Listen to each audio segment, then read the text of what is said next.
ये पूर्णतया काल्पनिक है, तो इससे ज्यादा गंभीरता से ना ले। ये केवल मनोरंजन के लिए बनाया गया है। अगर कहानी पसंद आए तो लाइक एंड सब्सक्राइब कर ले। जी मियाओ अभय सिंह और तियानगांग चतुर्वेदी को एक छुपी हुई घाटी में ले गई। ये घाटी चट्टान के नीचे छुपी थी, तो जी की अगुवाई के बिना अभय और तियानगांग इसे कभी नहीं ढूंढ पाते। दरअसल जी पहले उत्तर कबीले के 2 मास्टर्स को कल की लड़ाई के लिए ले जाने वाली थी, लेकिन अभय और तियानगांग की ताकत देखकर उसने अपना इरादा बदल लिया। ये दोनों उसके कबीले के सीनियर से भी ज्यादा ताकतवर थे। अब वो पहले घर लौटने की बजाय सीधे होली रियल्म की ओर जा रही थी। जी के दिमाग में अभय एक राक्षस था। वो उसके कबीले के सीनियर से कहीं ज्यादा ताकतवर था। घाटी वाकई इतनी विशाल थी कि हजारों एकड़ में फैली थी। अंदर सैकड़ों घर थे जहां होली लैंड के लोग रहते थे। उत्तर और दक्षिण के लोग एक साथ वहां रहते थे, लेकिन ये जमीन सिर्फ सीनियर्स और कोर बच्चों के लिए थी। आम लोग वहां नहीं रह सकते थे।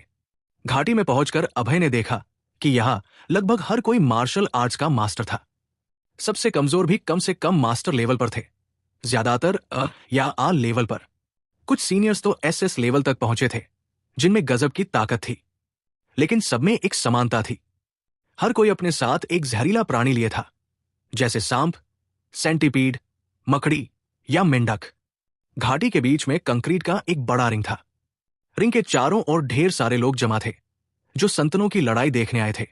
उसी वक्त दक्षिण के लोग पहुंच चुके थे। वो अपनी तरफ बैठे थे, जबकि उनके युवा पीछे लाइन में खड़े थे। अभय ने आगे देखा और दक्षिण की तरफ 2 लोगों को बैठे पाया। एक मोहक औरत थी, जिसमें आकर्षक लेकिन दुष्ट इरादों वाला लुक था। उसकी त्वचा ज्यादा चमकदार थी, जो जी के बिल्कुल उलट थी। उसका नाम था शियाओ मियाओ, दक्षिण की संतन। उसका नाम बिल्कुल उसके व्यक्तित्व जैसा था, मोहक और दुष्ट। शियाओं के बगल में 2 लोग बैठे थे। एक गंजा बुजुर्ग था, जो शियाओं के साथ लड़ाई के लिए आया था। दूसरी सीट खाली थी। वो शख्स अभी नहीं पहुंचा था। संतन, उत्तर के तीनों लोग पहुंच चुके हैं। हमारा एक अभी भी क्यों गायब है? वो कब आएगा? गंजे बुजुर्ग ने पूछा। बुजुर्ग, वो बहुत अनियंत्रित और घमंडी है, लेकिन मुझे लगता है वो आएगा, क्योंकि उसने मेरी मां से वादा किया था, शियाओं ने मुस्कुराकर कहा। बुजुर्ग ने उसकी बात सुनकर राहत की सांस ली। वो शख्स वाकई एक ताकतवर और अजेय हस्ती था। उन्हें यकीन था कि अगर वो उनके साथ है तो वे जरूर जीतेंगे। मेजबान कबीले का मुखिया था। वो 80 साल का बुजुर्ग था, जिसके बाल सफेद थे। भले वो बूढ़ा था, वो जवान की तरह तेज और मजबूती से चलता था। उसके आसपास की तीखी वाइब्स उसे कम से कम एसएस लेवल मास्टर साबित करती थी। मुझे लगता है सबको संतन की लड़ाई के नियम पता है। दक्षिण और उत्तर की टीमें 3-3 लोगों के बीच लड़ाई करेंगी। विजेता अंतिम संतन बनेगी और होली फ्लूट और फ्लावर ऑफ गॉड स्पिरिट का मालिकाना हक पाएगी।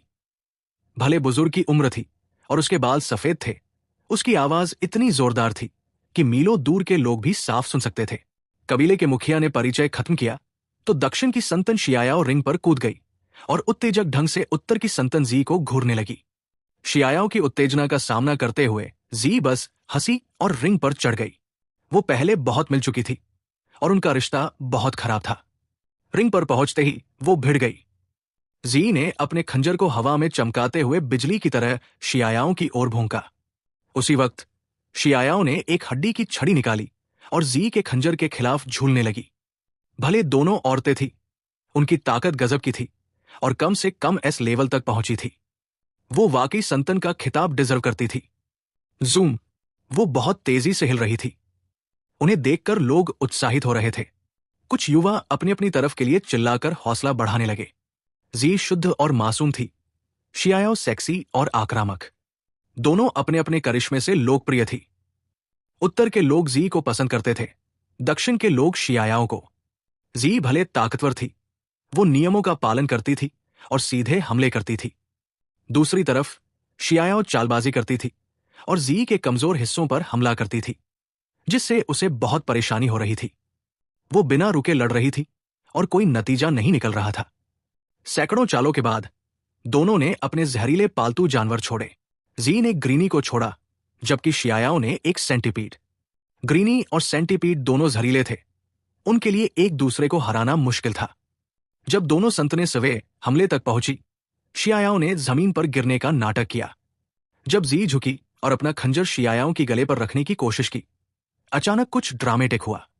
बूम! शियायाओं ने अपनी बाह से एक अज्ञात पाउडर का थैला निकाला और जी के चेहरे पर फेंक दिया। ये एक खास चूना पत्थर का पाउडर था जो अस्थायी रूप से आंखों को अंधा कर देता था और तीखा दर्द देता था। जी को अपनी आंखों में जलन के अलावा कुछ महसूस नहीं हुआ, न ही कुछ दिखा। उसे नहीं लगा था कि शियायाओ इतने छुपकर हमला करेगी। उसी वक्त शियायाओ खड़ी हुई और एक मुक्के से जी को रिंग से बाहर फेंक दिया। पहला राउंड दक्षिण की संतन शियायाओ मियाओ ने जीता। कबीले के मुखिया ने भौहें तानकर अन्य ढंग से नतीजा घोषित किया। भले उसे छुपकर हमले पसंद नहीं थे, उसके पास कोई चारा नहीं था, क्योंकि शियायाओ इस राउंड की विजेता थी। असल दुनिया में कोई सम्मान के लिए लड़ाई में वक्त बर्बाद नहीं करता। इसलिए भले मुखिया को शियायाओं का तरीका पसंद नहीं था, उसने फिर भी उसे विजेता घोषित किया। शियायाओ मियाओ, तुम संतन होकर छुपकर हमला करके हारी हुई हो। जी रिंग के नीचे खड़ी होकर गुस्से से चिल्लाई। जी मियाओ, विजेता हमेशा विजेता होता है और हारा हुआ हारा हुआ। मैं मियाओ जियांग की अंतिम संतन बनूंगी, शियायाओ ने घमंड और गर्व के साथ कहा। शियायाओ, अभी खुश होना जल्दबाजी है। तुमने सिर्फ पहला राउंड जीता, अभी 2 और राउंड बाकी है।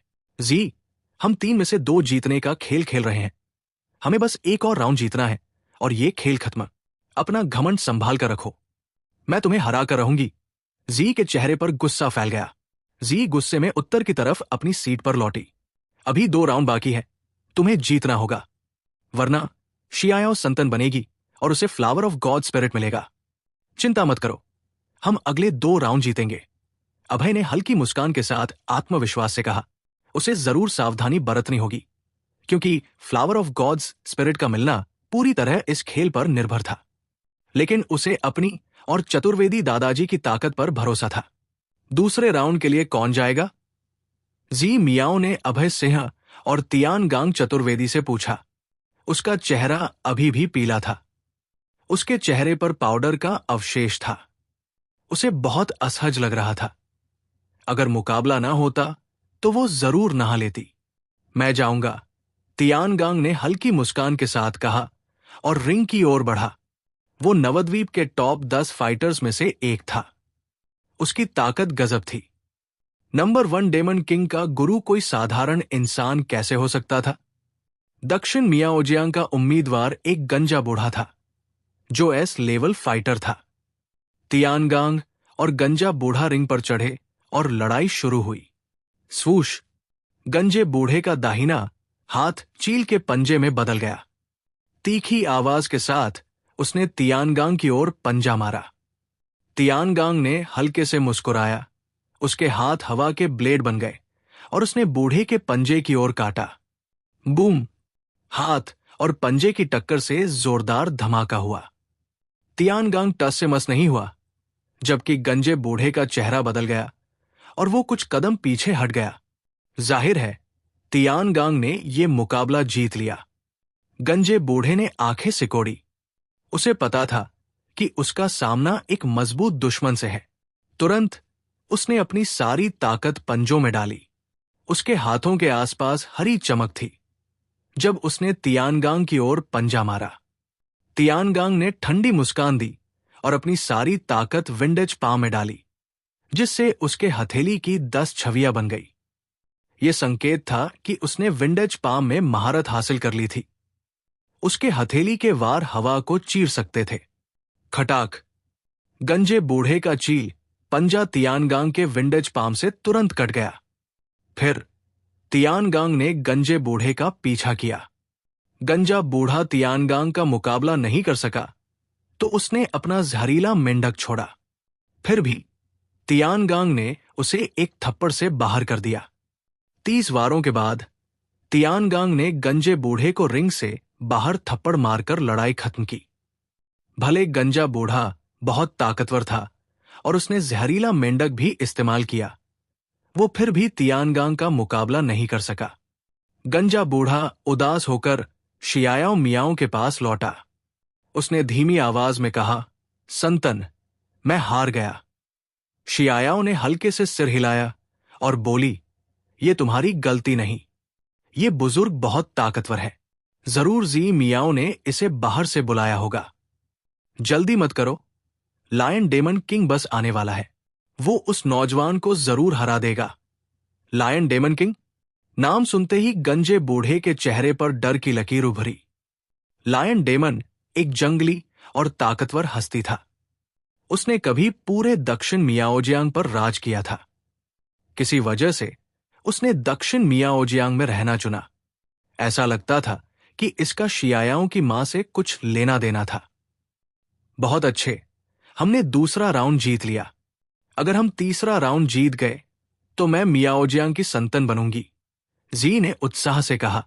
अपनी बात याद रखना, अगर मैं तुम्हें संतान बनने में मदद करता हूं तो तुम मुझे फ्लावर ऑफ गॉड स्पिरिट दोगी, अभय ने कहा।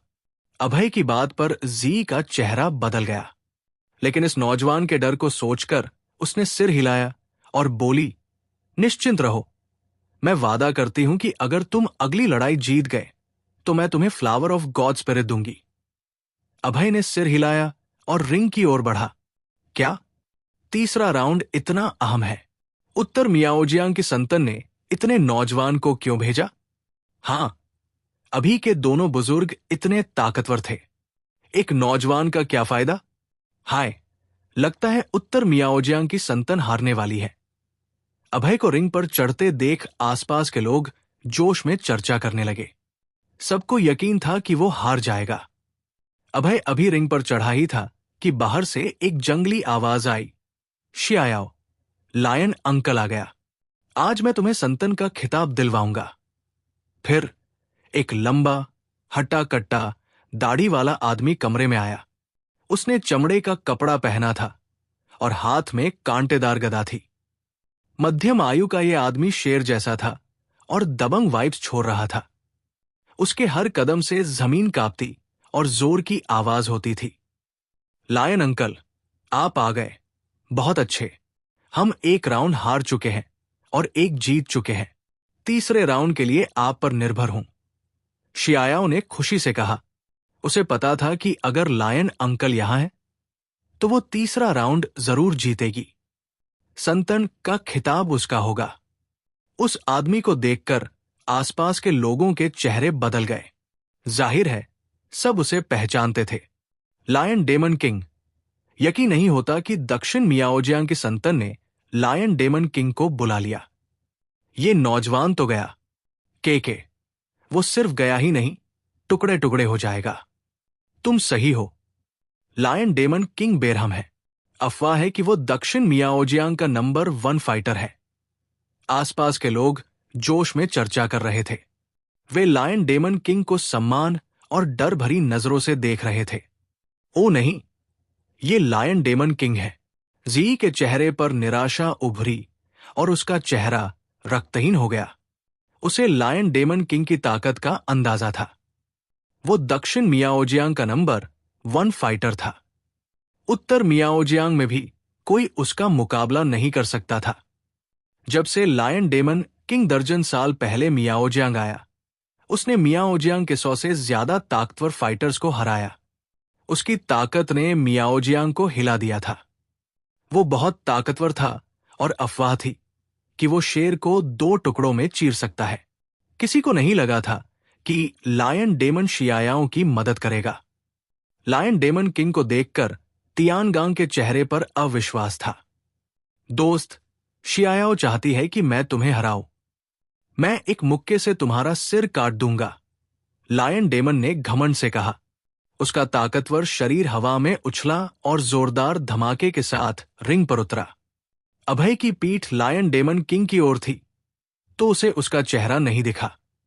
लेकिन जब उसने अभय का चेहरा देखा, तो उसका चेहरा पूरी तरह बदल गया। इतना मिलता जुलता।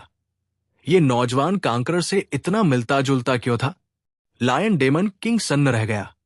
उसने पूछा, तुम कौन हो? दर्शकों की चर्चा से अभय को पहले ही पता चल चुका था कि ये ताकतवर आदमी लायन डेमन किंग है।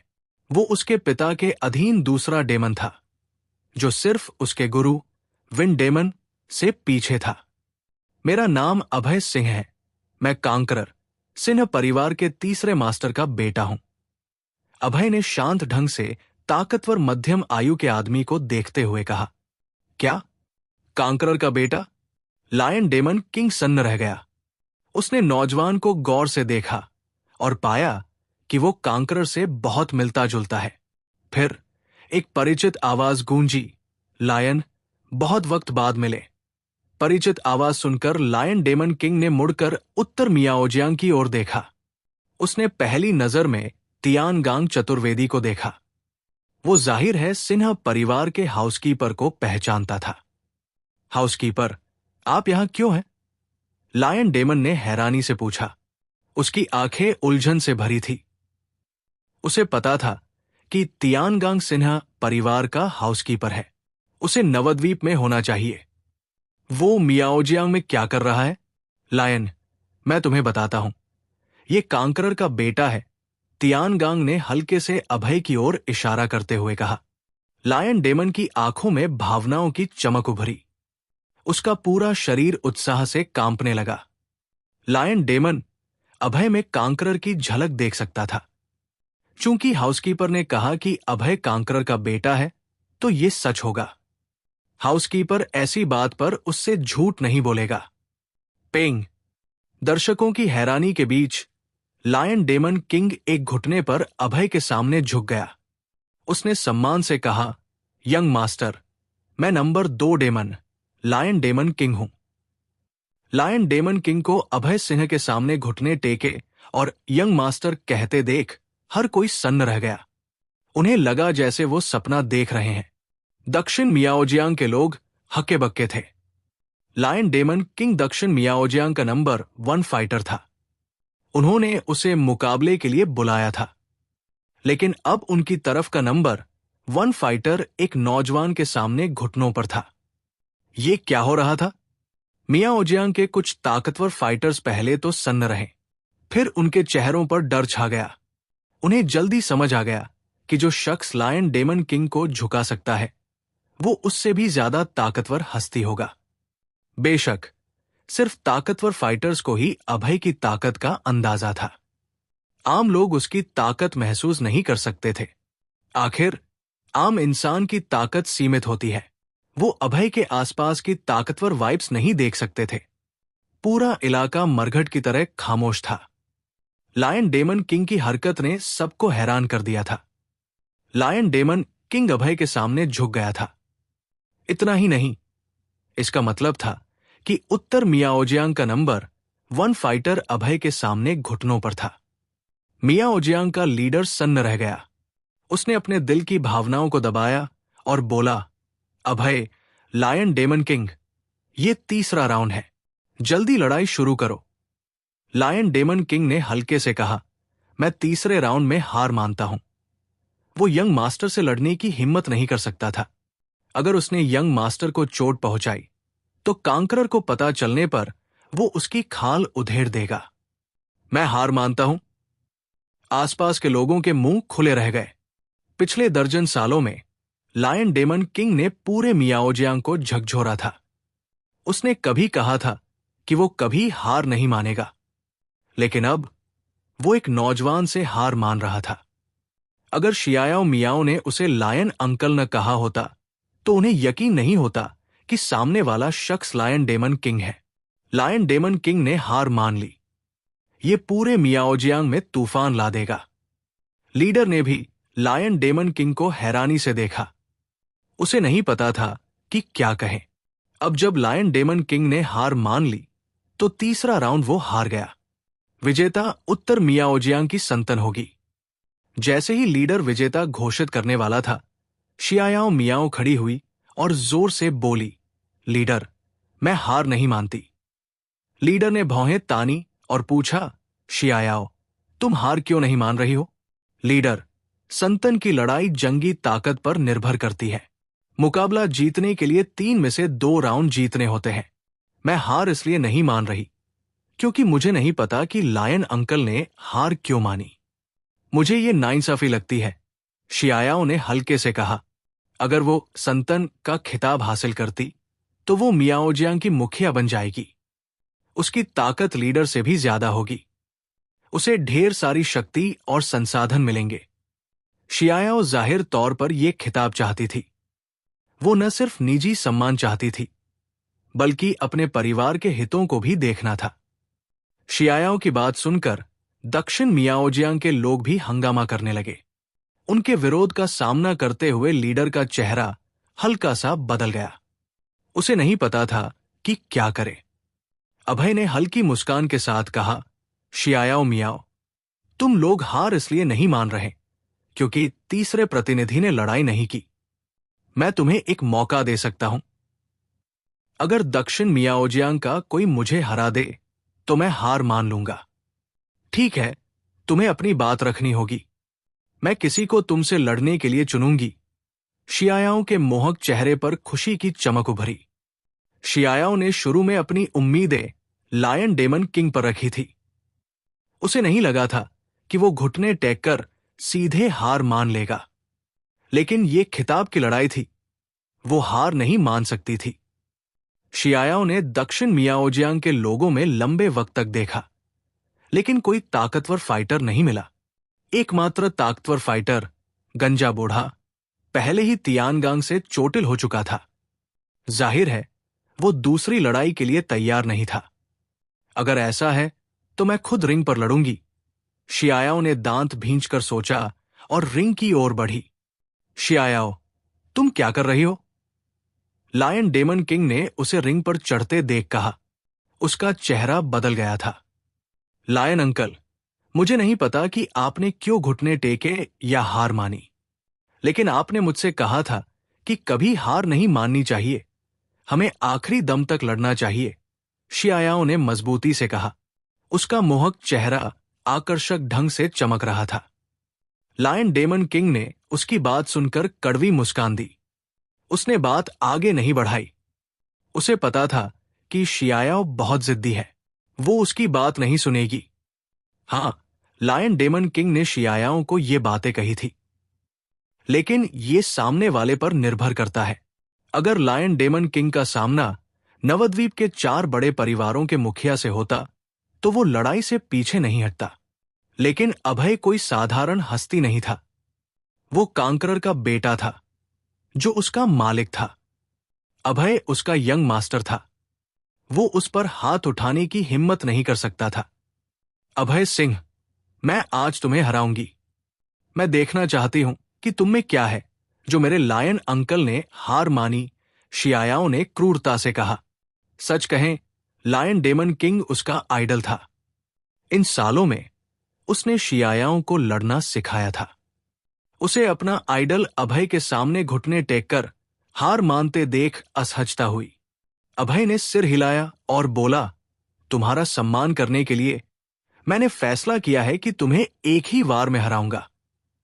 एक वार में मुझे हराएगा? शियाओ गुस्से से लाल हो गई। उसे नहीं लगा कि यह सम्मान का संकेत है। अभय उसकी बेइज्जती कर रहा था। वो दक्षिण मियाओजियांग की संतान थी और अभी जी मियाओ को हराया था। वो अभय से एक वार में कैसे हार सकती थी? हां, शियाओ ने चीख कर एक हड्डी की छड़ी निकाली और अभय की ओर झूल दी। वो इस घमंडी नौजवान की हड्डियां तोड़ना चाहती थी। अभय अड़े खड़ा रहा। जैसे ही हड्डी की छड़ी उसके शरीर पर लगने वाली थी, वो बगल में हटा। स्वूश! अभय ने बिजली की तरह शियाओ का गला पकड़ा और उसे जमीन से उठा लिया। शियाओ का चेहरा पीला पड़ गया।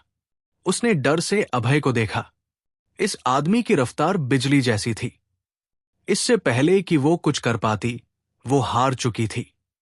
मैं एक ही वार में हार गई, शियाओ ने निराशा से सोचा। लायन डेमन किंग भी सन्न था। यंग मास्टर की रफ्तार इतनी तेज थी।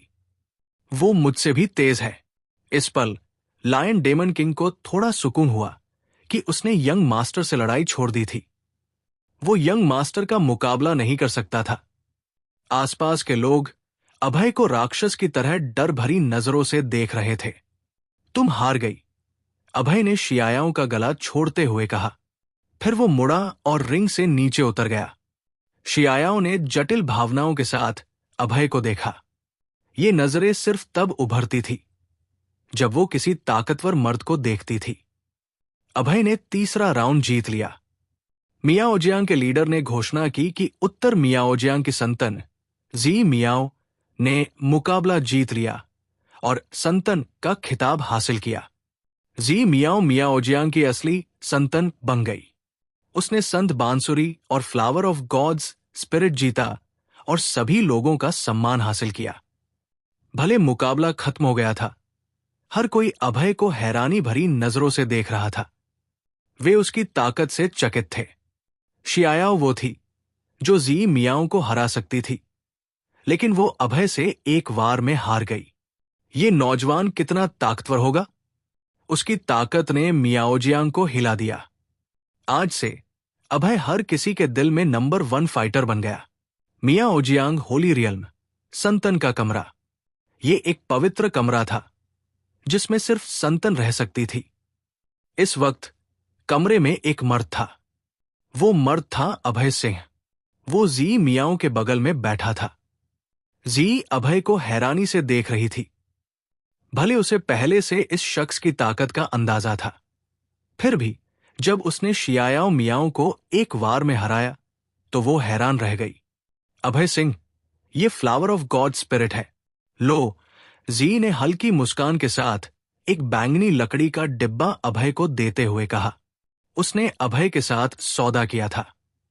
अगर अभय उसे संतन का खिताब जिताने में मदद करता तो वो उसे फ्लावर ऑफ गॉड्स स्पिरिट देगी। अभय की आंखों में खुशी की चमक उभरी। उसने बैंगनी लकड़ी का डिब्बा खोला और अंदर एक फूल देखा। फूल में इंद्रधनुष के 7 रंग थे और वो मनमोहक खुशबू बिखेर रहा था। 7 रंगों वाला फूल प्रकृति में अनोखा था। 7 रंगों वाला ये फूल जैसे अभी जिंदा था। वो हल्के से हिल रहा था और अजीब सी खुशबू छोड़ रहा था। मेरा दिमाग सुन्न हो रहा है। अभय ने खुशबू का हल्का सा हिस्सा सूंघा तो उसे लगा कि उसका दिमाग सुन्न हो रहा है। Flower of gods spirit nervous system को प्रभावित कर सकता है। अभय का चेहरा बदल गया और उसने जल्दी से डिब्बा बंद किया। फिर भी उसका दिमाग अभी भी सुन्न था। जी की आंखें चमकी और उसकी नजरों में ठंडक की झलक उभरी। उसने हल्के से मुस्कुराकर एक चाय का प्याला निकाला। वो मुस्कुराकर बोली, flower of gods spirit nervous system को प्रभावित करता है। ये चाय पियो, बेहतर महसूस होगा। जब जी ने चाय का प्याला अभय को दिया, उसने चुपके से अपने दाहिने हाथ की नाखूं हिलाई और एक ऐसी छोटी चीज जो नंगी आंखों से नहीं दिखती प्याले में डाल दी। वो कण बहुत छोटा था, जिसे सिर्फ माइक्रोस्कोप से देखा जा सकता था। कण में भी 7 रंग थे। शुक्रिया, अभय ने कहा और प्याले की सारी चाय पी ली। उसका दिमाग फ्लावर ऑफ गॉड्स स्पिरिट की खुशबू से अभी भी सुन्न था, तो उसे नहीं पता चला कि जी ने चाय में कुछ मिलाया था। और कण इतने छोटे थे कि नंगी आंखों से दिख नहीं सकते थे। अभय को कभी नहीं लगा कि जी उसे नुकसान पहुंचाएगी। आखिर उसने अभी उसका बड़ा एहसान किया था। चाय पीते वक्त अभय को कुछ गड़बड़ लगी, लेकिन वो समझ नहीं सका कि क्या। वो आयुर्वेद में माहिर था। अगर चाय में जहर होता तो भले उसका दिमाग सुन्न हो, वो उसे महसूस कर लेता। भले चाय अजीब थी, चाय पीने के बाद अभय के दिमाग की सुन्नता गायब हो गई। ये जादुई था। संतन, मैं अब चलता हूं। फ्लावर ऑफ गॉड्स स्पिरिट के लिए शुक्रिया, अभय ने हल्की मुस्कान के साथ कहा। फिर वो कमरे से बाहर निकल गया। अभय की पीठ को जाते देख जी के चेहरे पर ठंडक की लकीर उभरी। कमीने, क्या तुम्हें लगता है कि मेरे शरीर को देखने के बाद मैं तुम्हें ऐसे ही जाने दूंगी? जल्दी ही तुम्हारे शरीर में गू कीड़ा बढ़ेगा, फिर तुम मेरे गुलाम बन जाओगे। जी ने ठंडे मन में सोचा। मियाओजियांग में संतन को पवित्र और ईश्वरीय माना जाता है। उसका शरीर किसी मर्द को नहीं दिखना चाहिए, वरना उसे सजा मिलती है। जी का शरीर अभय ने देखा और अपवित्र किया था। जाहिर है वो उसे आसानी से नहीं छोड़ती। जी को पता था कि अभय बहुत ताकतवर है, वो उसका मुकाबला नहीं कर सकती। इसलिए बदला लेने के लिए उसने मियाओजियांग के पवित्र गू का इस्तेमाल किया। उसने जो परजीवी इस्तेमाल किया वो कोई साधारण नहीं था। ये 7 रंगों वाले गू का लार्वा था। ये नंगी आंखों से नहीं दिखता और अभय के शरीर में बढ़ेगा। जब 7 रंगों वाला गू परिपक्व हो जाएगा, जी गू के जरिए अभय को नियंत्रित कर सकेगी। वो उसका गुलाम बन जाएगा। सच कहें, जी अभय जैसे ताकतवर मर्द को नहीं मारती, लेकिन वो उसे जरूर अपना गुलाम बनाकर उसका खूब दुरुपयोग करती। भले अभय ताकतवर वोल्फ किंग था, जो जंग और आयुर्वेद में माहिर था, उसे मियाओजियांग के गू के बारे में कुछ नहीं पता था। उसने ऐसी रहस्यमयी तकनीक कभी नहीं देखी थी। इसलिए वो अनजाने में जी के जाल में फंस गया। मियाओजियांग गू का इतिहास यानहुआंग युग तक जाता है। जब से इंसान अस्तित्व में आए, तब से मियाओजियांग गू मौजूद है। ये कीड़े इंसानों से भी ज्यादा पुराने हैं। जैसा कि कहावत है, औरत का दिल समझना बहुत मुश्किल है। किसी खलनायक को नाराज करना बेहतर है, औरत को नहीं। अभय को लगा कि जी उसकी मदद के लिए आभारी होगी। उसे लगा कि वो उसकी पिछली हरकतों को माफ कर देगी। उसे नहीं पता था कि जी ने अपने इरादे छुपाए और उसमें गू डाल दिया। अभय ने फ्लावर ऑफ गॉड्स स्पिरिट लिया और तियानगांग के साथ मियाओजियांग संतन क्षेत्र से निकल गया। लायन डेमन किंग उनके साथ नहीं गया। उसे अभी शियाओ मियाओ को उसके नानजियांग के परिवार में वापस ले जाना था। अभय को पता चला था कि लायन डेमन किंग का शियाओं की मां के साथ पुराना रिश्ता था। जब लायन डेमन किंग ने अपनी प्रेमिका की बेटी को घर ले जाने की बात कही, तो अभय ने जाहिर तौर पर विरोध नहीं किया। लायन डेमन किंग ने अभय से कहा था कि वो शियाओं को घर छोड़ने के बाद पूर्वांचल शहर में उससे मिलेगा। एक दिन बाद अभय और तियानगांग ने लंबी दूरी तय की और आखिरकार पूर्वांचल शहर वापस जाने के लिए विमान में सवार हुए। इस वक्त पूर्वांचल शहर first people's hospital, Shalini Gupta hospital bed पर पड़ी थी। उसकी आंखें कसकर बंद थी और वो कोमा में थी। वो सोती हुई सुंदरी जैसी थी, जो कभी नहीं जागेगी। शालिनी के बगल में उसकी मां शिवानी मिश्रा दुख भरे आंसू बहा रही थी। श्यामली भी रो रही थी।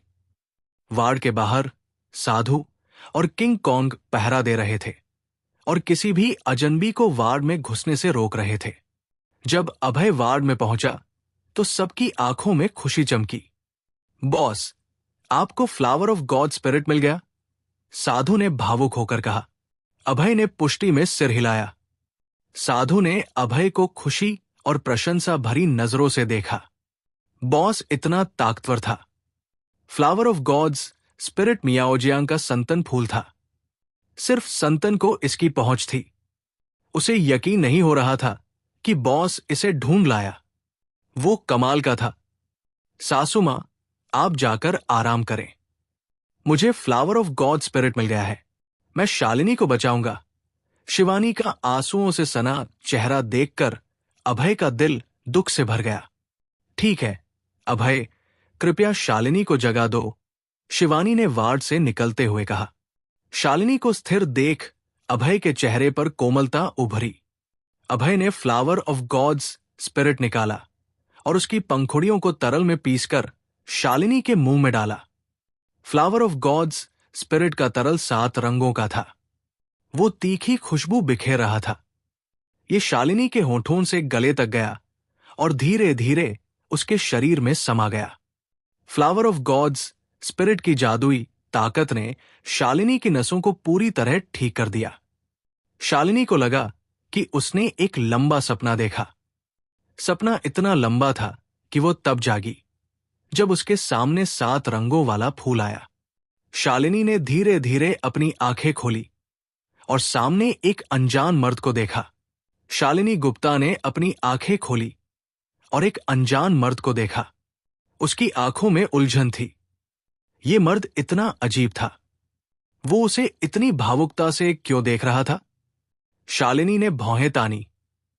उसके चेहरे पर नापसंदगी की झलक उभरी। ये मर्द उसके बहुत करीब था। उसे मर्दों से सबसे ज्यादा नफरत थी। हनी, तुम जाग गई, अभय सिंह ने शालिनी की आंखें खुलते देख उत्साह से कहा। उसे नहीं लगा था कि फ्लावर ऑफ गॉड्स स्पिरिट इतना असरदार होगा कि फूल का तरल पीते ही शालिनी जल्दी जाग जाएगी। हनी? शालिनी का ठंडा चेहरा उलझन से भर गया। ये मर्द किसे बुला रहा था? लगता है मुझे हनी कह रहा है। मैं उसकी हनी कैसे हो सकती हूं? मेरी तो अभी शादी भी नहीं हुई। शालिनी की उलझन और नापसंदगी देखकर अभय का चेहरा बदल गया। उसे लगा कि कुछ गड़बड़ है। हनी, तुम ठीक हो? अभय ने हथेली बढ़ाकर शालिनी का माथा छूने की कोशिश की। चटाक! शालिनी ने अभय का हाथ झटक दिया। उसने ठंडे स्वर में कहा, मुझे मत छू। तुम्हारी हनी कौन है? बकवास मत कर। क्या? शालिनी मुझे क्यों नहीं पहचान रही? अभय का चेहरा पीला पड़ गया। उसने टटोलते हुए कहा, शालिनी, तुम मेरी पत्नी हो। शालिनी का चेहरा बदल गया। उसकी आंखों की नापसंदगी और गहरी हो गई। उसने गुस्से से कहा, मेरी अभी शादी नहीं हुई। मैं तुम्हारी पत्नी कैसे हो सकती हूं? शालिनी, क्या तुम भूल गई कि 2 दिन पहले हमारी शादी हुई थी? हमने साथ में वेडिंग ड्रेस और रिंग खरीदी थी। क्या तुम सब भूल गई? अभय ने कांपती आवाज में कहा। उसे डर था कि वो शालिनी को खो देगा। शालिनी ने ठंडे स्वर में कहा, झूठ बोलना बंद कर। मेरा कोई बॉयफ्रेंड भी नहीं है। मैं शादी क्यों करूंगी? तुम झूठे हो। शालिनी के दिमाग में अभय की कोई याद या स्मृति नहीं थी। वो इस मर्द को याद नहीं कर पा रही थी। मैं झूठा नहीं हूं। शालिनी, हमने सरकारी दफ्तर में अपनी शादी रजिस्टर की थी। क्या तुम्हें अभी भी याद है? अभय ने पूछा।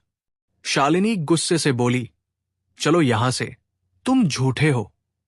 मेरी शादी नहीं हुई। मैं तुम जैसे झूठे से शादी क्यों करूंगी? शालिनी की आवाज बहुत तेज थी। वार्ड में मौजूद हर किसी ने उसकी बात सुनी। सब उलझन में थे।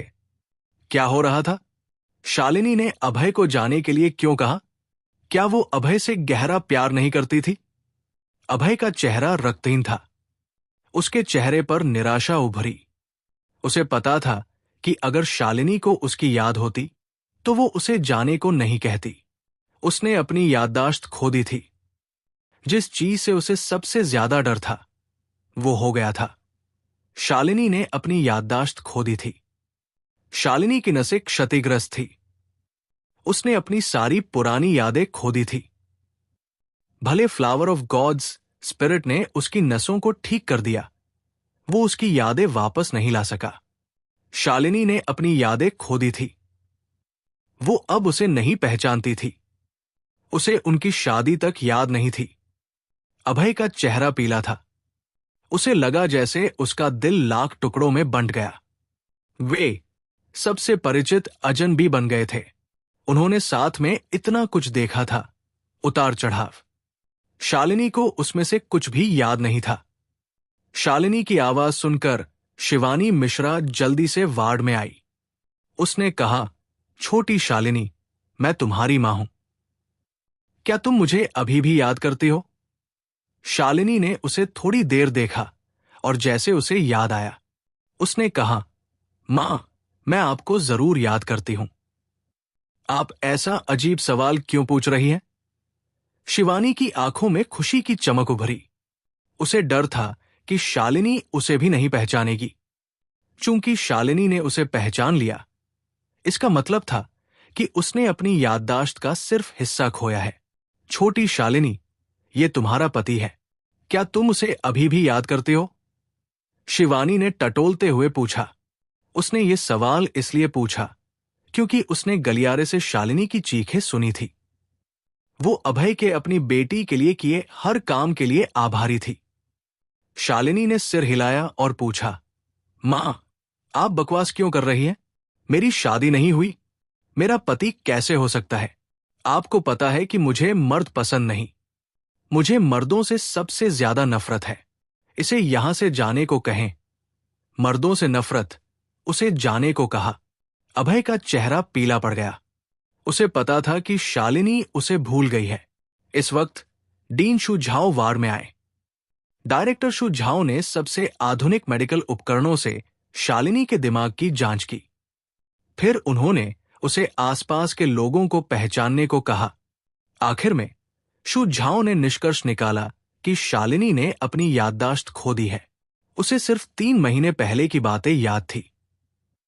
पिछले 3 महीनों की सारी यादें उसने खो दी थी। मिसाल के तौर पर शालिनी ने अभय और हाओ लुओ को नहीं पहचाना, क्योंकि वे दोनों 3 महीने पहले कंपनी में आए थे। शालिनी ने श्यामली को पहचाना, यानी उसे 3 महीने से पहले की बातें याद थी। डीन झाओ, क्या आप शालिनी की हालत का इलाज कर सकते हैं? अभय ने पूछा। अगर शालिनी ने अपनी याददाश्त खो भी दी तो कोई बात नहीं, बशर्ते उसका इलाज हो सके। 2 दिन पहले डॉक्टर ने कहा था कि शालिनी हमेशा कोमा में रहेगी, लेकिन अब वो जाग चुकी थी। मैं वेस्टर्न डॉक्टर हूं। तुम प्राचीन भारतीय आयुर्वेद के डॉक्टर हो, जो मुझसे भी ज्यादा माहिर है। तुम्हें समझना चाहिए कि उसका जागना ही चमत्कार है। अमनेशिया दुनिया की सबसे मुश्किल हालत है। इसका कोई दवा से इलाज नहीं हो सकता।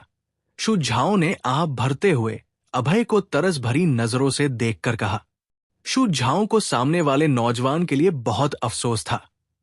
उसकी हनी कार एक्सीडेंट के बाद कोमा में चली गई थी। उसे बचाने के बाद उसकी हनी उसे भूल गई। ये कितना दर्दनाक होगा। अभय का चेहरा दर्द से भर गया। वो एक कदम गलत रखकर लगभग जमीन पर गिर पड़ा। एक भगवान जैसे डॉक्टर के तौर पर अभय को जाहिर तौर पर पता था कि अमनेशिया दिमाग को बड़े आघात की वजह से होता है। मरीज के लिए अपनी यादें वापस पाना लगभग नामुमकिन है। यानी शालिनी भविष्य में उसे याद नहीं करेगी, वो उसे अजनबी समझेगी। अभय को पता था कि शालिनी से मिलने से पहले उसे मर्दों से गहरी नफरत थी। अब जब उसने उसे भूल लिया तो वो जरूर अपनी पुरानी सोच पर लौट गई होगी। चूंकि वो मर्द है, उसे उससे जरूर गहरी नफरत होगी। छोटे अभय, अमनेशिया का इलाज नामुमकिन है। अगर तुम चाहते हो कि वो अपनी यादें वापस पाए, तो तुम्हें उससे ज्यादा बात करनी चाहिए। अगर तुम दोनों पुरानी जगहों पर जाओ या पुरानी यादें फिर से जियो, तो शायद उसे अपनी यादें वापस मिल जाएं। तियानगांग चतुर्वेदी ने सांत्वना देते हुए कहा। चतुर्वेदी दादाजी, अगर मैं शालिनी को पुरानी जगहों पर ले जाऊं और यादें फिर से जीऊं, तो उसकी यादें वापस आने की कितनी संभावना है? लगभग 0। बस हल्की सी उम्मीद है, लेकिन ये लगभग नामुमकिन है। चतुर्वेदी दादाजी, अगर कोई उम्मीद है तो मैं हार नहीं मानूंगा। लेकिन शालिनी को अब मर्दों से नफरत है। वो मुझे अपने करीब नहीं आने देती। मैं उसके पास कैसे जाऊं? अभय ने भौहें तानकर कहा। वो एक भगवान जैसा डॉक्टर था। उसे जाहिर तौर पर पता था कि मरीज की यादें वापस लाना कितना मुश्किल है। उसे बार बार उससे बात करनी होगी और उनकी पुरानी यादें फिर से जीनी होंगी। लेकिन शालिनी को अभी उससे नफरत है। वो उसका हाथ भी नहीं छूने देती। फिर और कुछ कैसे करेगा? अभय, अगर तुम चाहते हो कि शालिनी अपनी याददाश्त वापस पाए, तो तुम्हें उससे ज्यादा बात करनी होगी और वो सारी बातें बतानी होंगी जो तुम दोनों ने पहले अनुभव की थी। साथ ही उसके करीबी लोगों को भी उससे ज्यादा बात करनी चाहिए। तियानगांग चतुर्वेदी ने मुस्कुराकर अभय से कहा। अभय ने सिर हिलाया। उसे समझ आया। उसे आयुर्वेद की अच्छी जानकारी थी और वो मानता था कि तियानगांग ने जो कहा वो सच है। शालिनी की याददाश्त वापस लाने का एकमात्र तरीका था उससे ज्यादा बात करना। लेकिन शालिनी को अब मर्दों से नफरत थी और वो उससे बात करने से मना कर रही थी। अभी के लिए वो सिर्फ शिवानी मिश्रा से शालिनी से बात करने को कह सकता था। शालिनी की मां होने के नाते शालिनी जरूर शिवानी की बात सुनेगी। अभय ने सारी बातें शिवानी को समझाई और उन्होंने तुरंत सहमति दे दी, क्योंकि अभय उनका दामाद था। जल्दी ही शिवानी ने शालिनी से बात शुरू की। जाहिर तौर पर जब वे पुरानी बातों के बारे में बात कर रही थी, शालिनी को बातचीत में मजा आ रहा था। लेकिन जब शिवानी ने हाल की बातें शुरू की, तो शालिनी को कुछ समझ नहीं आया। अपनी मां से थोड़ी देर बात करने के बाद शालिनी सो गई, क्योंकि वो अभी अभी ठीक हुई थी और थकावट महसूस कर रही थी। शिवानी ने आह भरी जब उसने आखिरकार शालिनी को सोते देखा। जब वो खड़ी होने वाली थी, अचानक उसका संतुलन बिगड़ा और वो लगभग जमीन पर गिर पड़ी। आप ठीक है, मां? अभय ने तुरंत शिवानी को पकड़ा और चिंता से पूछा। मैं ठीक हूं, बस इन दिनों बहुत थक गई हूं क्योंकि मैंने मुश्किल से सोया, शिवानी ने पीले चेहरे के साथ कमजोर स्वर में कहा। शालिनी के कार एक्सीडेंट के बाद से शिवानी हॉस्पिटल में उसके साथ थी। वो लगातार 2 दिन जागती रही थी और थकावट महसूस कर रही थी। अब अपनी बेटी को जागते देख वो आखिरकार अच्छा आराम कर सकती थी। मां, आप घर जाकर थोड़ा आराम करें, मैं यहां शालिनी के साथ रहता हूं, अभय ने हल्की मुस्कान के साथ कहा। लेकिन शालिनी तुम्हें अभी पहचानती नहीं है। मां, आपने तियानगांग की बात सुनी ना? अगर मैं चाहता हूं कि शालिनी अपनी याददाश्त वापस पाए तो मुझे उससे ज्यादा बात करनी होगी, वरना वो मुझे कभी याद नहीं कर पाएगी। हां, तुम सही हो। ठीक है, मैं घर पर आराम करने जा रही हूं, लेकिन कृपया शालिनी से ज्यादा बात करना याद रखना, वो बेचारी लड़की है। शिवानी ने सिर हिलाया और कमरे से निकल गई। शिवानी वाकई जाना नहीं चाहती थी, लेकिन चूंकि उसका शरीर अब और जाग नहीं सकता था और वो चाहती थी कि शालिनी जल्दी अपनी याददाश्त वापस पाए, उसे अभय की बात माननी पड़ी। शिवानी के जाने के बाद अभय ने बाकी लोगों को भी घर जाने को कहा। अब कमरे में सिर्फ वो और शालिनी बचे थे। इन दिनों शालिनी के साथ रहने से हर कोई थक गया होगा। अभय नहीं चाहता था कि वे और वक्त जाया करें। शालिनी अभी सो रही थी। उसकी आंखें बंद थी, लेकिन सिकुड़ी हुई उसका चेहरा पीला पड़ रहा था, जैसे वो कोई बुरा सपना देख रही हो। चिंता मत करो हनी, मैं यहां हूं। शालिनी को देखकर अभय का दिल टूट गया। अभय ने शालिनी का हाथ पकड़ा। हनी, क्या तुम्हें वो पल याद है जब हमने सिविल सर्विस सेंटर में अपनी शादी का सर्टिफिकेट लिया था? तुमने तो मुझसे कहा था कि तुम मुझे तलाक दे दोगी, लेकिन बाद में हमने इतनी मुश्किलों का सामना किया और इतने रुकावटों से बचे, आखिरकार हम साथ हैं। हमने वेडिंग ड्रेस खरीदी, रिंग। अभय ने शालिनी को प्यार भरी नजरों से देखा और पिछले कुछ महीनों में उनके बीच हुई सारी बातें उसे सुनाने लगा। भले शालिनी सो रही थी, उसे महसूस हो रहा था कि कोई मर्द उसके बगल में बड़बड़ा रहा है। शालिनी को उसकी आवाज थोड़ी परिचित लगी, जैसे उन्होंने साथ में कुछ अनुभव किया हो। वो कितना भी कोशिश कर ले, उसे कुछ याद नहीं आया, जिससे वो बहुत खींच गई। अभय कई घंटों तक उनके साथ हुए अनुभवों के बारे में बात करता रहा। आखिरकार उसने परसों रात की बातें सुनाई, जब वो शालिनी को उनकी शादी के लिए लेने जा रहा था। अचानक शालिनी ने अपनी आंखें खोली। उसे उलझन हो रही थी, क्योंकि उसे लगा कि इस मर्द ने जो कुछ कहा वो उसने अनुभव किया था, लेकिन जब वो बारीकियां याद करने की कोशिश करती तो सिर दर्द होने लगता। हनी, तुम जाग गई? अभय ने चिंता से पूछा। मैंने तुमसे कहा था ना कि मुझे हनी मत बुलाओ। शालिनी ने भौहें तानी। भले उसे सोते वक्त लगा कि ये शख्स परिचित है, उसे खीज हो रही थी, क्योंकि उसे किसी की हनी कहलाना पसंद नहीं था। एक स्वतंत्र औरत के तौर पर उसे मर्दों से किसी भी तरह का संपर्क नापसंद था। अभय की आंखों में निराशा देखकर शालिनी को अज्ञात दुख महसूस हुआ। ये एक जटिल भावना थी, जिसमें खीज, हानि और दर्द मिला था। शालिनी को अचानक पेशाब करने की जरूरत महसूस हुई।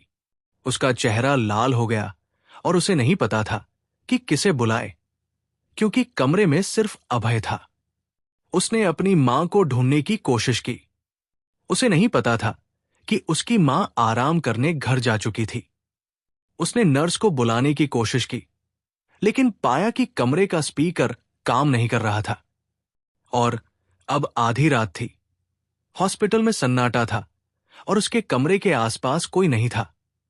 शालिनी ने पूरी कोशिश से खड़े होने की कोशिश की और जब अभय ने उसकी मदद करने की कोशिश की तो उसे धक्का दे दिया। वो किसी मर्द से मदद नहीं चाहती थी।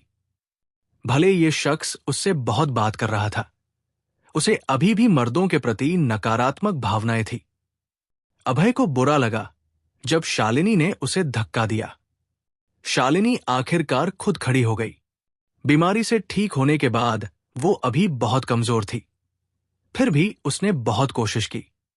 जब वो आगे चलने की कोशिश कर रही थी, अचानक उसकी ताकत खत्म हो गई और वो जमीन पर गिर पड़ी। उसका सिर बगल की मेज के कोने से टकराया और जोर की आवाज हुई। शालिनी का सिर खून से लथपथ हो गया। खून को अपने सिर से टपकते देख शालिनी को दर्द महसूस हुआ। उसी वक्त उसे अचानक कार एक्सीडेंट से पहले की बातें याद आई। कार एक्सीडेंट में शालिनी को भी एक ट्रक ने टक्कर मारी थी और उसका चेहरा खून से ढक गया था। बेहोश होने से पहले उसने आखिरी बार अभय को देखा था। धीरे धीरे उसे और चीजें याद आने लगी। उसे वो सीन याद आया जब उन्होंने साथ में वेडिंग ड्रेस और रिंग खरीदी थी। उसे टमाटर अंडा नूडल्स और पैन फ्राइड कीमा नूडल्स भी याद आए जो अभय ने उसके लिए बनाए थे। उनकी पहली जादू की झपी, पहला चुंबन, पहली मालिश, सब कुछ शालिनी की याददाश्त में फिर से उभरने लगा। जब उसे अभय ने उसके लिए किया सब कुछ याद आया तो वो फूट फूट कर रोने लगी। शालिनी, क्या इतना दर्द हो रहा है? एक सेकंड, मुझे देखने दे, अभय ने चिंता से पूछा। शालिनी को रोते देख उसका दिल टूट गया। उसे लगा कि शालिनी मेज के कोने से लगी चोट और दर्द के लिए रो रही थी। उसे नहीं पता था कि वो वाकई उन सारी यादों के लिए रो रही थी जो उसे वापस मिल गई थी। अभय ने कुछ बैंडेज, सैनिटाइजर और रुई ली और शालिनी के माथे पर लगे खून को साफ करने लगा। फिर उसने उसे बेड पर ले जाकर लिटाया। तुम्हें अभी कहीं नहीं जाना चाहिए, तुम्हारा शरीर अभी ठीक हुआ है, अभय ने उसका हाथ पकड़ते हुए नरमी से कहा। ठीक है डियर, शालिनी ने इतनी धीमी आवाज में जवाब दिया कि शायद ही कोई सुन पाए। लेकिन अभय ने सुन लिया। क्या क्या? शालिनी ने मुझे डियर कहा? अभय उत्साह से हकलाया। हाँ हनी, क्या तुम्हें अब सब कुछ याद आ गया? अभय उत्साह के मारे हकलाना बंद नहीं कर पा रहा था। हनी, मुझे अब सब कुछ याद आ गया, शालिनी गुप्ता ने नरमी से हल्की मुस्कान के साथ कहा। कमाल है। अभय सिन्हा का चेहरा उत्साह से लाल हो गया। वो लगभग नाचने लगा। भगवान का शुक्रिया, भगवान का शुक्रिया, इस मेज का बहुत बहुत शुक्रिया।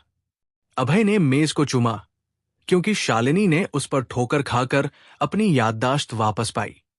अभय को अब यह मेज बहुत पसंद आने लगी थी क्योंकि इसने शालिनी को सब कुछ याद दिलाने में मदद की। अभय के उत्साह को देखकर शालिनी भी बहुत खुश हो गई क्योंकि ये मर्द उसका प्यार था। हनी, क्या तुम वॉशरूम नहीं जाना चाहती थी? मैं तुम्हें वहां ले चलता हूं। अभय ने शालिनी की ओर हाथ बढ़ाया।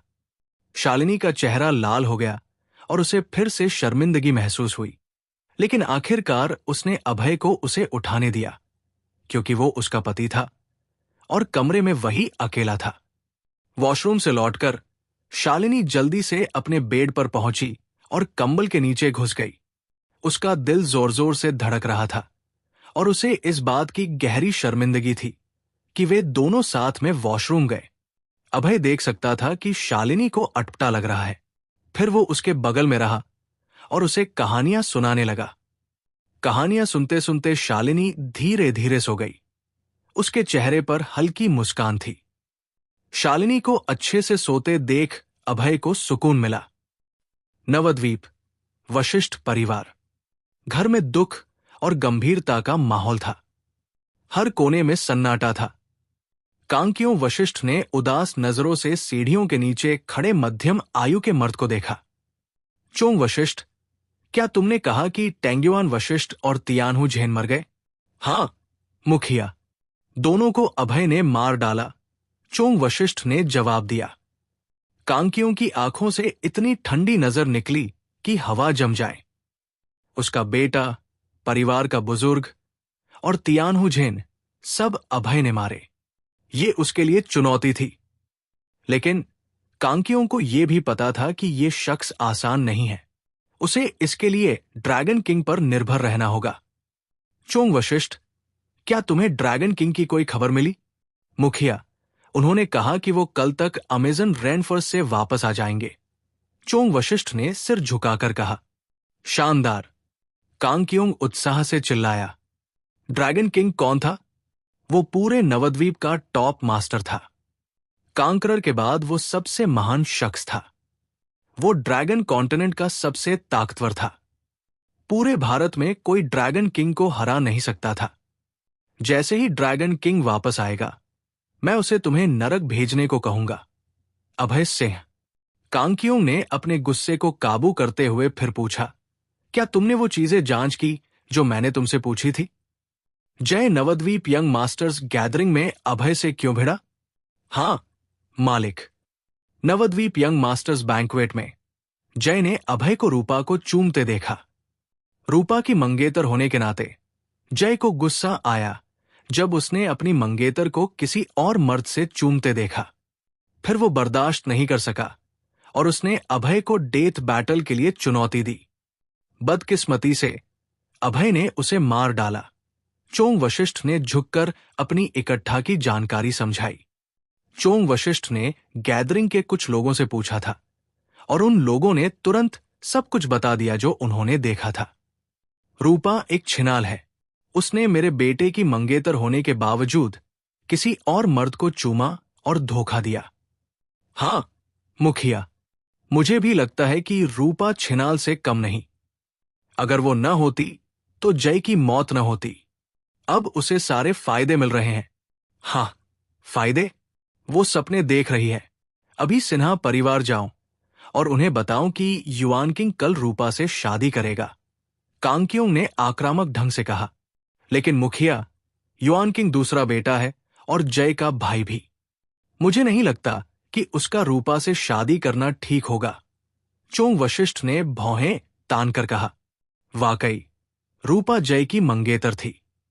भले जय मर चुका था, फिर भी युआन किंग का उससे शादी करना उसके पूर्व साले के तौर पर अनुचित होगा। हां, जय की मौत का एक कारण वो छिनाल भी थी। मैं कैसे चुप बैठ सकता हूं?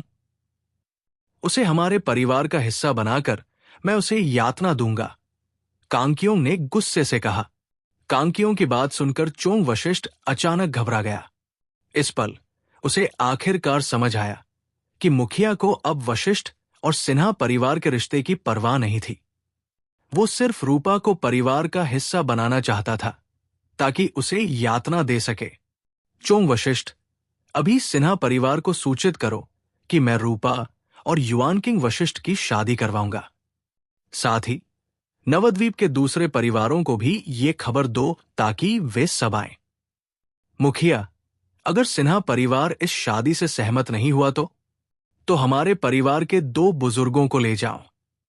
अगर वे सहमत नहीं होते तो दोनों बुजुर्गों को एक एक करके उन्हें मारने को कहो जब तक वे मान न जाएं। कांगक्योंग ने क्रूरता से कहा। चोंग वशिष्ठ ने सिर हिलाया और काले गाउन में 2 बुजुर्गों के साथ सिन्हा परिवार के लिए निकल गया। सिन्हा परिवार 4 बड़े परिवारों में आखिरी था। वे सिर्फ अमीर थे, लेकिन ताकत में ज्यादा शक्ति नहीं थी। एक बुजुर्ग भी पूरे परिवार को खत्म करने के लिए काफी था। जब घर में हर कोई सो रहा था, चोंग वशिष्ठ द्वारा लाए गए 2 बुजुर्गों ने उन्हें जगा दिया।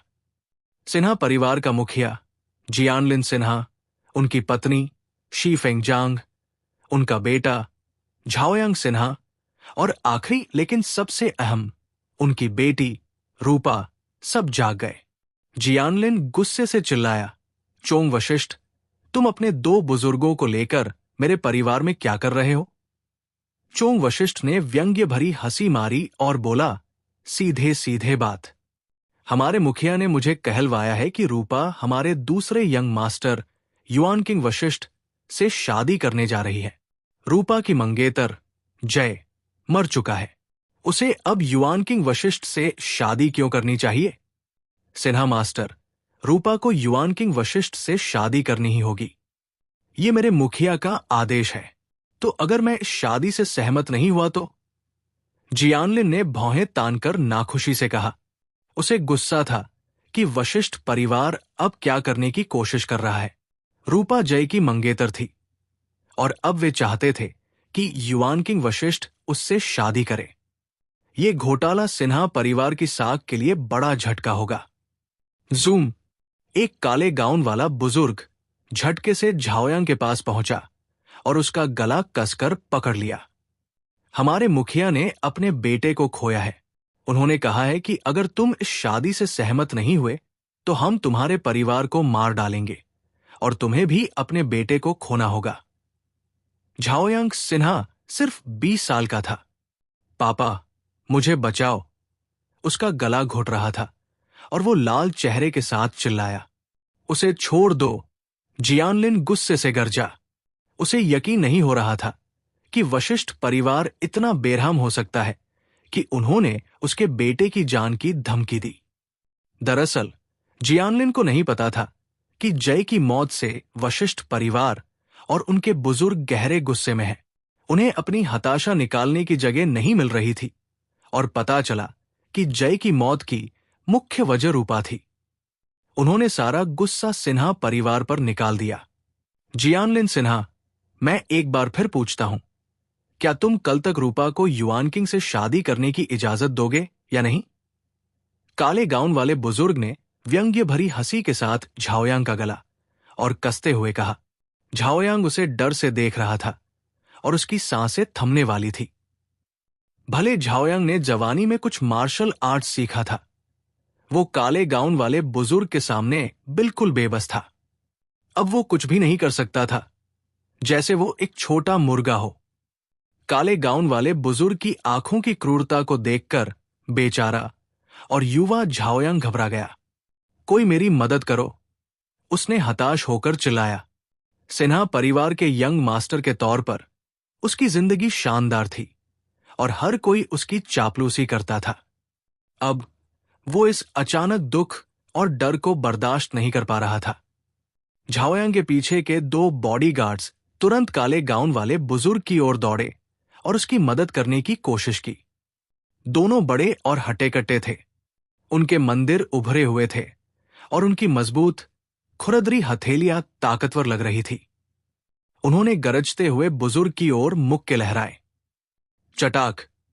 बदकिस्मती से दोनों बॉडीगार्ड्स बुजुर्ग के हाथों मारे गए। दरअसल दोनों सिन्हा परिवार के हाई लेवल बॉडीगार्ड्स थे। फिर भी वे बुजुर्ग के सामने चींटियों की तरह 1 सेकंड में कुचल गए। पूरा सिन्हा परिवार काले गाउन वाले बुजुर्ग से डर गया। उन्हें पता था कि वे वशिष्ठ परिवार के इस सुपर ताकतवर मास्टर को हरा नहीं सकते। जियानलिन का चेहरा बार बार बदल रहा था, क्योंकि उसे पता था कि उसका परिवार ताकत में वशिष्ठ परिवार का मुकाबला नहीं कर सकता। आखिर वशिष्ठ परिवार टॉप परिवार था और बाकी किसी भी परिवार से कहीं ज्यादा ताकतवर था। बाकियों को छोड़ दे, उनके परिवार का ड्रैगन किंग अकेले ही पूरे सिन्हा परिवार को तबाह कर सकता था। ठीक है, मेरे बेटे को छोड़ दो। मैं अपनी बेटी की शादी कल तुम्हारे बेटे से करवाऊंगा। जियानलिन ने अपने पीड़ित बेटे को देखकर समझौता कर लिया। भले उसे पता था कि ये रूपा के लिए नाइंसाफी है, उसे अपने बेटे और परिवार के भविष्य के लिए रूपा को कुर्बान करना पड़ा। पापा, आप मुझे युआन किंग से शादी करने को कह रहे हैं। क्या आपने कभी सोचा कि मैं क्या चाहती हूं? रूपा ने रक्तीन चेहरा लिए हताश होकर पूछा। उसे पता था कि उसके पिता ने पहले उसे बिना बताए जय से शादी के लिए हामी भर दी थी। परिवार के सबसे ज्यादा फायदे के लिए जियानलिन ने कभी रूपा की इजाजत नहीं मांगी। अब जियानलिन फिर से उसे बिना पूछे युआन किंग से शादी करने को मजबूर कर रहा था। उसे अपने पिता से गहरी निराशा हुई। वो हमेशा परिवार के फायदे को उससे ऊपर रखते थे और उसे खिलौने की तरह आसानी से सौदा करते थे। रूपा, क्या तुम अपने भाई को ऐसे मरते देखने वाली हो? जियानलिन ने गुस्से से पूछा, क्योंकि उसे नहीं लगा था कि उसकी बेटी उससे असहमत होगी।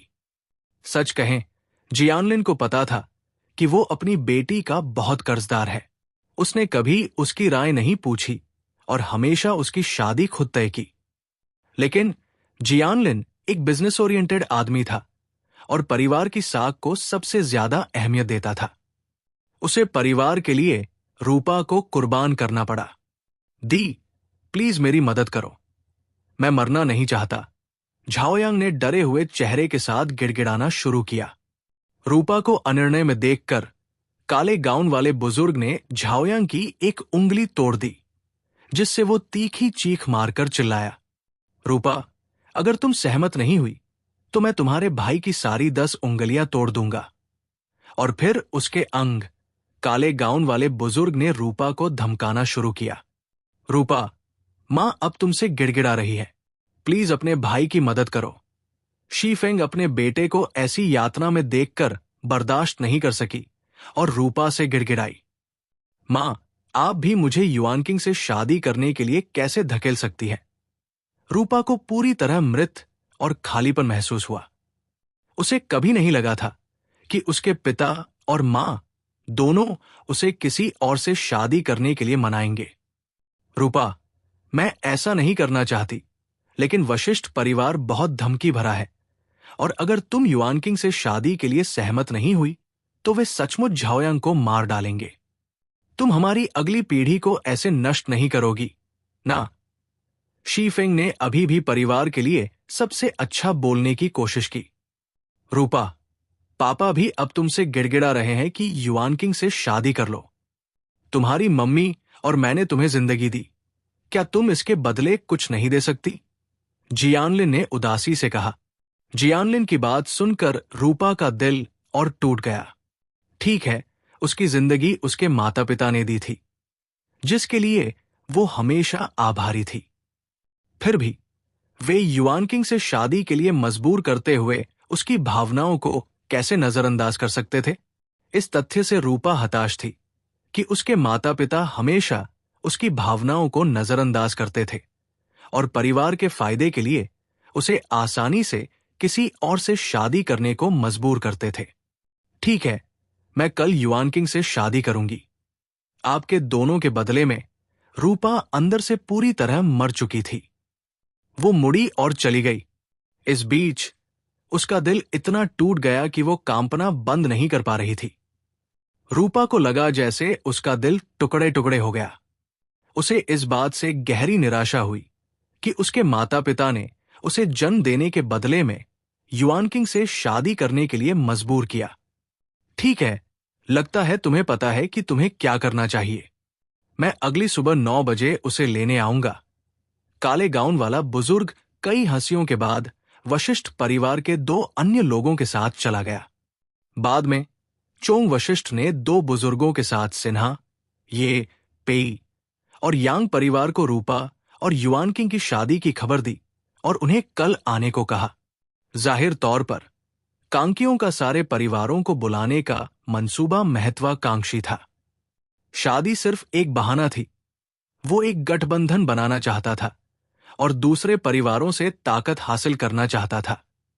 साथ ही वो अपने बेटे का बदला लेने के लिए रूपा को यातना दे सकता था। कांकियोंग ने जय की मौत का सारा गुस्सा रूपा पर निकाला था। अपने कमरे में लौटकर रूपा ने खुद को बंद कर लिया और फूट फूट कर रोने लगी। वो वशिष्ठ परिवार, अपने माता पिता और खुद की मजबूरी से हताश थी, क्योंकि वो इस शादी को रोकने के लिए कुछ नहीं कर सकती थी। आंसू उसके चेहरे से टपकते रहे, जैसे कभी रुकेंगे नहीं। रूपा जानती थी कि एक बार युआनकिंग से शादी करने के बाद वो कभी वशिष्ठ परिवार के दरवाजे से बाहर नहीं निकल पाएगी और अभय को फिर कभी नहीं देख पाएगी। उसने एक कैंची उठाई और अपनी जेब में डाल ली। अभय, मैं तुमसे प्यार करती हूं। मैं कल शादी में खुद को मार डालूंगी, उसने फुसफुसाया। रूपा ने फैसला कर लिया था, अगर उसे जबरन शादी में धकेला जा रहा है और उसके माता पिता ने उसे छोड़ दिया है, तो वो उनका मन रख सकती है और युआनकिंग से शादी के लिए सहमत हो सकती है। लेकिन रूपा शादी में खुद को मार डालने वाली थी। वो अपने परिवार, वशिष्ठ परिवार और बाकी परिवारों को एक दुल्हन को अपनी शादी के दिन आत्महत्या करते देखने देगी। क्या वशिष्ठ परिवार और सिन्हा परिवार को साक की चाहत नहीं थी? देखते हैं उन्हें ये कैसा लगता है। रूपा सिन्हा को अचानक अपनी बहन की याद आई। वो परिवार की इकलौती सदस्य थी जो उसकी फिक्र करती थी। अगर रूपा कल मर गई तो उसकी बहन जरूर दुखी होगी। उसने फैसला किया कि मरने से पहले वो आखिरी बार जियाओ जियाओ को फोन करेगी, क्योंकि वो उसे फिर कभी नहीं देख पाएगी। Phone ringing. रूपा ने जियाओ जियाओ को कॉल करना शुरू किया। हेलो दी, इतनी रात को क्या हुआ? जियाओ जियाओ सो रही थी जब उसने फोन की रिंग सुनी, और फोन पर दी का नाम देखते ही उसने जवाब बटन दबा दिया। रूपा के पास जियाओ जियाओ को बताने के लिए बहुत कुछ था, लेकिन वो रोना बंद नहीं कर पा रही थी, क्योंकि उसे नहीं पता था कि पूरी स्थिति को कैसे समझाए। रूपा के रोने की आवाज सुनकर जियाओ जियाओ का दिल लगभग टूट गया। उसे पता था कि कुछ गलत हुआ होगा। दी, प्लीज बताओ क्या गलत है। जियाओ जियाओ बहुत बेचैन थी। रूपा ने सिसकते हुए कहा, जियाओ जियाओ, अगर मैं एक दिन मर जाऊं तो तुम्हें जिंदगी जीते रहना होगा। क्या? मरना? जिंदगी जीते रहना? जियाओ जियाओ ने अपनी बहन की बातों से कुछ भांप लिया। वो इतनी समझदार थी कि समझ गई कि उसकी बहन ने उसे जिंदगी जीने के लिए कहा। इसका एक ही कारण हो सकता है कि वो खुद मरने वाली हो। जियाओ जियाओ तुरंत घबरा गई। रूपा उसकी पूरे परिवार में इकलौती बहन थी। अगर रूपा मर गई तो वो क्या करेगी? वो फिर से अकेली रह जाएगी। इसके अलावा जियाओ जियाओ अपनी बहन के बहुत करीब थी। वो इस त्रासदी को होने नहीं देगी। दी, अगर तुम मुझे अभी भी अपनी बहन मानती हो तो प्लीज ठीक ठीक बताओ कि तुम्हारे साथ क्या हुआ। रूपा ने आखिरकार अपनी बहन को बताया, क्योंकि वो सब कुछ अपने तक रखकर हताश थी। जियाओ जियाओ, वशिष्ठ परिवार ने मुझे उनके दूसरे बेटे युआन किंग से शादी करने के लिए मजबूर किया और मैंने हां कह दिया। लेकिन दी, क्या तुम अभय को पसंद नहीं करती थी?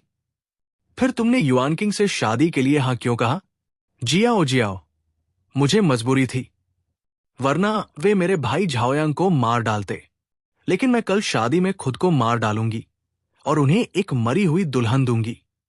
दी, तुम ऐसा नहीं कर सकती। अगर तुम मर गई तो अभय और मेरा क्या होगा? जियाओ जियाओ, मैं इससे बहुत थक गई हूं। मैं अगले जन्म में तुम्हारी बहन बनूंगी। रूपा ने आखिरी वाक्य खत्म करते ही फोन काट दिया। वो मेज पर लेट गई और रोना बंद नहीं कर पाई। जियाओ जियाओ ने वापस कॉल करके अपनी बहन को मनाने की कोशिश की, लेकिन कितनी भी कोशिश के बावजूद काम नहीं बना, क्योंकि रूपा ने अपना फोन बंद कर दिया था। जियाओ जियाओ तुरंत बेड से उठी और कमरे में एक बेचैन खरगोश की तरह इधर उधर टहलने लगी। मैं क्या करूं? मैं क्या करूं? मेरी बहन कल खुद को मार डालेगी। अगर मैं अभी वशिष्ठ परिवार जाऊं तो भी मैं उसकी मदद नहीं कर पाऊंगी। वे नवद्वीप के 4 बड़े परिवारों में टॉप है। मैं शायद उनके सामने के दरवाजे तक नहीं पहुंच पाऊंगी। जियाओ जियाओ और ज्यादा घबरा गई और हताशा में लगभग रोने लगी। रुको, अभय। हां, वो ताकतवर और शक्तिशाली है। मुझे उसे अपनी बहन को बचाने के लिए बुलाना होगा। जियाओ जियाओ को फिर से उम्मीद की किरण दिखी। उसने फोन निकाला और अभय का नंबर दबाया। इस बीच हॉस्पिटल में शालिनी सो चुकी थी। अभय उसे बगल से देख रहा था। भले शालिनी सो गई थी, वो अभी भी बहुत सावधान था। चूंकि वो अभी अभी ठीक हुई थी, उसका शरीर अभी कमजोर और अस्थिर था, जिसे अच्छे आराम की जरूरत थी। Phone ringing. अचानक फोन से तेज रिंगिंग की आवाज गूंजी। अभय ने भौहें तानी और सोचा कि फोन का जवाब न दे, क्योंकि शालिनी सो रही थी। लेकिन जब उसने देखा कि कॉल जियाओ जियाओ से है, तो उसने नंबर दबा दिया। उसे पता था कि अगर वो कॉल कर रही है तो कुछ गलत हुआ होगा। अभय ने कमरे में फोन नहीं उठाया ताकि शालिनी जाग न जाए। वो कमरे से बाहर गया और जवाब बटन दबाया। जियाओ जियाओ, क्या हुआ? सिसकने की आवाज। अभय, प्लीज मेरी दी की मदद करो। वो कल किसी से शादी करने जा रही है। जियाओ जियाओ रोते हुए बोली। क्या रूपा किसी से शादी करने जा रही है? अभय हैरान रह गया और उसे यकीन नहीं हुआ। उसे पता था कि सिन्हा परिवार ने रूपा और जय की शादी तय की थी, लेकिन क्या जय मर नहीं चुका था? वो किससे शादी करने जा रही है? जियाओ जियाओ, ठीक ठीक बताओ क्या हुआ? अभय ने चिंता से पूछा। अभय को हमेशा रूपा के लिए अफसोस रहा, क्योंकि वो पहली औरत थी जिसने पूर्वांचल शहर में उसे अपनी कौमार्य दिया था। जियाओ जियाओ ने रोते हुए समझाने की कोशिश की। वशिष्ठ परिवार मेरी दी को उनके दूसरे बेटे युआनकिंग से शादी करने के लिए मजबूर कर रहा है, और अगर वो सहमत नहीं हुई तो वे उसके भाई को मार डालेंगे।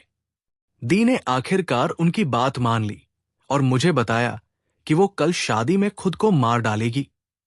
खुद को मार डालेगी? रूपा खुद को मार डालेगी? अभय को अचानक लगा जैसे उसका सिर खून से भर गया। उसका चेहरा गहरे कातिलाना इरादे के साथ लाल हो गया। वशिष्ठ परिवार, तुम बहुत हद पार कर रहे हो, अभय ने गहरे गुस्से से कहा। कुछ दिन पहले शादी में वशिष्ठ परिवार ने अपने बुजुर्ग और स्काई रोलिंग टाइगर को उन दोनों की हत्या के लिए भेजा था। उन्होंने ट्रक से टक्कर मारी और शालिनी को वेजिटेटिव स्टेट में पहुंचा दिया।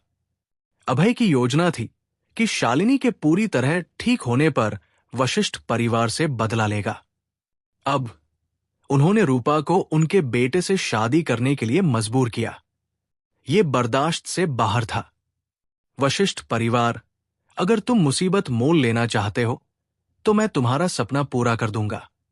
अभय गुस्से और आक्रामकता से भड़क उठा। अभय ने जियाओ जियाओ को सांत्वना देकर शांत किया और कहा कि वो कल वशिष्ठ परिवार से रूपा को बचाएगा। अभय ने पहले अपनी सास शिवानी मिश्रा को फोन किया और शालिनी की देखभाल करने को कहा। फिर उसने किंग कॉन्ग को फोन किया और हॉस्पिटल के आसपास ज्यादा लोगों को पहरे पर लगाने को कहा। कोई भी करीब नहीं आना चाहिए। सब कुछ तय करने के बाद उसने साधु को फोन किया। साधु, क्या वोल्फैंग टीम वापस आ गई है? फोन उठते ही अभय ने पूछा। हाँ बॉस, हम तैयार हैं, जब भी आपको जरूरत हो, साधु ने तेजी से जवाब दिया। अभय का सबसे भरोसेमंद माथत होने के नाते उसे पता था कि अगर अभय ने आधी रात को फोन किया तो कुछ गलत हुआ होगा। शानदार, अभी टीम को इकट्ठा करो, हम वशिष्ठ परिवार को तबाह करने जा रहे हैं, अभय ने कातिलाना नजरों के साथ कहा। बॉस, हम इस दिन का लंबे वक्त से इंतजार कर रहे थे। अब वक्त है कि उन्हें हमारी वोल्फ फैंग टीम की ताकत दिखाएं, साधु ने आक्रामकता के साथ कहा। सच कहें, उसे अपने बॉस के लिए अफसोस था, क्योंकि वो भारत लौटा था। हमारा बॉस कौन था? वो वोल्फ कॉन्टिनेंट का वोल्फ किंग और अंडरवर्ल्ड का टॉप मैन था। फिर भी उसे वशिष्ठ परिवार के उन लोगों से बार बार मुसीबत झेलनी पड़ रही थी। वोल्फ किंग का गुस्सा हजारों मौतें और मीलों तक खून बहा सकता है। टीम अपने दुश्मनों के खून से अपनी शान साबित करेगी। वोल्फैंग टीम तेज थी और तुरंत हॉस्पिटल में इकट्ठा हो गई। टीम में 5 सदस्य थे। अभय सिन्हा के अलावा बाकी थे साधु, गंजा, डेथ गॉड और एलिस। हर एक असाधारण रूप से ताकतवर और प्रतिस्पर्धी था। इसे इस तरह समझे, साधु की भविष्यवाणी स्किल्स सबसे मजबूत थी, गंजे की ताकत सबसे ज्यादा थी, डेथ गॉड सबसे सटीक था, एलिस टो लेने और लुभाने में माहिर थी, और अभय में सबसे ज्यादा जंगी ताकत और मजबूत लीडरशिप स्किल्स थी। एलिस अभय को खीस भरी नजरों से देख रही थी। उसे साधु से पता चला था कि शालिनी गुप्ता उसकी पत्नी बन गई है और उन्होंने शादी का सर्टिफिकेट ले लिया है।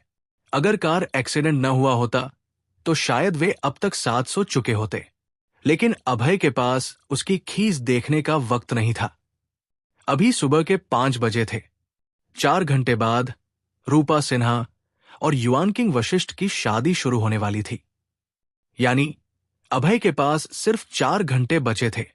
वो अभी पूर्वांचल शहर में था और नवद्वीप पहुंचने में 3 घंटे लगेंगे। इसलिए तकनीकी तौर पर उसके पास सिर्फ 1 घंटा बचा था। जाहिर तौर पर वोल्फैंग टीम के अलावा तियानसी जैन, मेयर सिन्हा और लायन डेमन किंग भी उनके साथ आए। लायन डेमन किंग ने देखा कि अभय पूर्वांचल शहर पहुंचते ही नवद्वीप जा रहा है, इसलिए उसने उनके साथ जाने का फैसला किया। दरअसल कांकरर के गायब होने के बाद लायन डेमन किंग 10 साल से ज्यादा वक्त से नवद्वीप नहीं गया था। वो जरूर इस लड़ाई में शामिल होना चाहता था। 10 साल पहले वशिष्ठ परिवार कांकरर का दुश्मन था, अब वो लायन डेमन किंग का दुश्मन था। पिछली बार कांकरर ने वशिष्ठ परिवार के यंग मास्टर का सिर काट दिया था, लेकिन इस बार लायन डेमन किंग पूरे परिवार को तबाह करने जा रहा था। सबको पता है कि हम किस लिए जा रहे हैं ना? हम वशिष्ठ परिवार को तबाह करने जा रहे हैं। चलो। अभय ने बात खत्म करने के बाद सबको एयरपोर्ट की ओर ले गया। रास्ते में उसने फोन निकाला और ग्रीन ड्रैगन डेमन किंग का नंबर डायल किया। यंग मास्टर, क्या बात है? ग्रीन ड्रैगन डेमन किंग ने विनम्रता से पूछा। ग्रीन ड्रैगन डेमन किंग, मैं 3 घंटे में एयरपोर्ट पहुंच रहा हूं। तुम मुझे लेने आओ और कुछ हथियार लाओ। मैं वशिष्ठ परिवार को तबाह करने जा रहा हूं, अभय ने ठंडे स्वर में कहा। समझ गया young master, green dragon daemon king ने जवाब दिया। उसे लगा जैसे उसका पूरा शरीर खून से उबल रहा हो। इतना लंबा वक्त हो गया और आखिरकार उन्हें वशिष्ठ परिवार को तबाह करने का मौका मिला। ग्रीन ड्रैगन डेमन किंग को वशिष्ठ परिवार के प्रति कोई अच्छा भाव नहीं था। कांकरर के गायब होने के बाद वशिष्ठ परिवार ने हमेशा सिन्ह परिवार और कांकरर की ताकतों को कंट्रोल करने की कोशिश की। उन्होंने ग्रेट होटल को भी हथियाने की कोशिश की। भले ग्रीन ड्रैगन डेमन किंग की वजह से होटल आखिरकार बच गया, फिर भी वशिष्ठ परिवार ने कई बार होटल को लूटने की कोशिश की थी। इसलिए वो इस बार यंग मास्टर के वशिष्ठ परिवार को तबाह करने के फैसले से बहुत सहमत था। अभय और बाकी लोग नवद्वीप के लिए उड़ान भर रहे थे। उन्होंने कोई हथियार साथ नहीं लाए क्योंकि प्लेन में इजाजत नहीं थी, लेकिन वोल्फैंग टीम के लिए हथियार हर जगह उपलब्ध थे। भले वे खुद न लाए हों, वे अपने दुश्मनों से हथियार छीन सकते थे। पहले वोल्फ कॉन्टिनेंट में लड़ते वक्त जब उनके हथियार खत्म हो जाते तो वे दुश्मनों से हथियार छीनकर उन्हें मार डालते थे, लेकिन अब टीम को ऐसा करने की जरूरत नहीं थी। अभय ने पहले ही ग्रीन ड्रैगन डेमन किंग को फोन करके उनके लिए हथियार तैयार करने को कह दिया था। प्लेन में इन 5 लोगों ने अपनी पोशाकों की वजह से बहुत ध्यान खींचा, खासकर साधु ने, जो ताओवादी गाउन पहने था।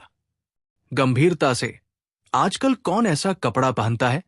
साधु के अलावा ध्यान खींचने वाले थे गंजा, डेथ गॉड और एलिस। गंजा वहां बैठा ऐसा लग रहा था जैसे कोई और साधु हो, आक्रामक दिखता था।